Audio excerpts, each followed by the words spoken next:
ибадаты, каада салты жана өзүнө тиешелүү улуттук оюндары болот.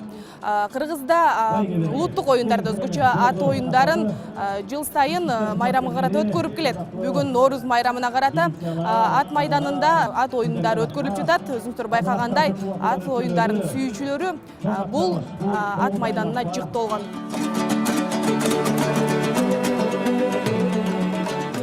Достук командасын колдоп келдик. Өтө жакшы маанайда өтүп атат. Байрамдар өтө күчтүү болуп атат, жакшы. Эл көрүүчүлөр абдан көп. Көрүп жүргөнмү? Качевник оюн башталгандан бери көрүп жүрөм. Кайсы команданы колдоп келдиңиз? Ынтымак.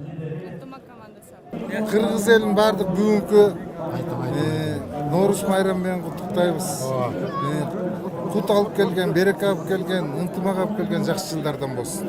Ысык Ата районунан келген Элзар Руслан уулу 12 жашынан бери ат минип, ат жабыш мелдештерине катышып келет. Элзар таптаган жылкынын аты Дельфин, анын саяпкери атасы. Ал буга чейин көптөгөн ат оюндарына катышып, алдыңкы орундарды алган. Көп жерге бардым, Казакстанга чейин барып келдим, ат чабып.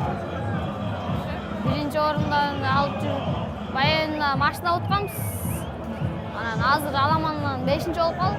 Нооруз майрамына арналган көкбөрү боюнча республикалык мелдеш 1-чи жана жогорку лигадагы командалар арасында өттү. 1-чи лигага 25 команда катышып, ал эми жогорку лигада 6 команда оюн көрсөтүштү. Бүгүн 1-чи лигада Бишкектеги Аккула ат майданында өткөн финалдык таймашта Таластын Алкан Ата командасы менен Бишкектин Келечек командасы беттешип, 5-1 эсебинде таластык команда жеңишке жетти. Бул лигада 3-чү орунду Актааланын Соңкөл командасы ээледи.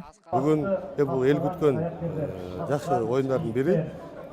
Если футболго салыштырсак, бул Реал Мадрид менен Барселона сыяктуу. Бул эки күчтүү команда. Эми бүгүн күчтүүсү жеңсин. Бардыгы Кудайдан. Негизи оюн жакшы болду. Жогорку лигада баш байге үчүн кыл чайнашкан финалдык беттеште Оштун Достук командасы менен Таластын Ынтымак командалары ат салышты. Оюндун жыйынтыгында 6-1 эсебинде Ынтымак командасы жеңишке ээ болду. Ынтымак командасы акыркы 3 жылдан бери Нооруз турнирин жеңип келет. Ал эми аталган лигада 3-чү орунду Бакубат Талас командасы алды. 3-чү орун үчүн беттеште таластыктар Көкжал командасын 7-1 эсебинде жеңип алган.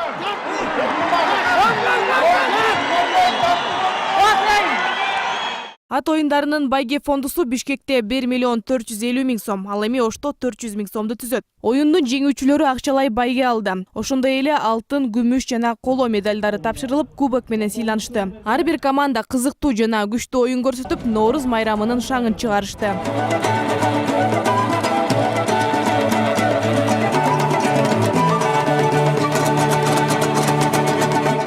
Асель Сыдыкова, Жолболду Байсаев, Ош Перим жаңылыктары.